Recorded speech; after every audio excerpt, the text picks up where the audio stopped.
Quand on fait une crise de sens, on peut commencer par avoir une réaction de déni. Non, mais en fait ça va. Non, mais en fait ma vie est pas si mal et on va comparer sa vie à d'autres vies qui semblent plus compliquées. Non, mais en fait moi j'ai pas à me plaindre. Et donc on essaie de se convaincre que ça va. Cette réaction de déni, en réalité, elle cache des peurs. On a peur parce que il n'y a pas de solution évidente, immédiate. On a l'impression d'être face à un mur au début. On se rend bien compte que c'est pas un sentiment superficiel en réalité. On se rend bien compte qu'il suffit pas de se faire un bon resto, de partir en vacances, de se faire masser au spa ou je ne sais quoi.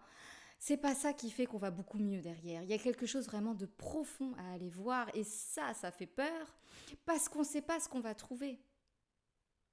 On se dit ah mais mince, si on se rend compte que finalement ce sont des modes de fonctionnement normalisés qui nous pèsent, on se dit mais le monde il fonctionne comme ça.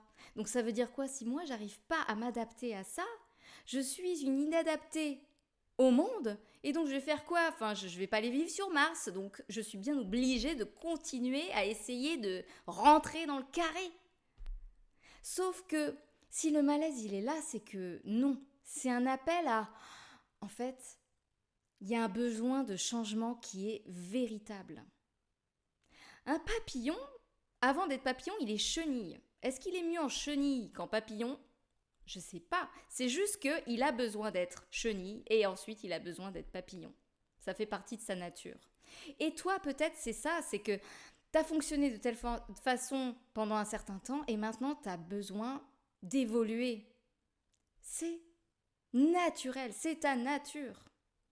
Sauf que il y a des peurs et c'est normal qu'il y ait des peurs, d'où l'importance d'être accompagné pour traverser cet inconfort, pour prendre du recul et pour essayer de trouver l'issue.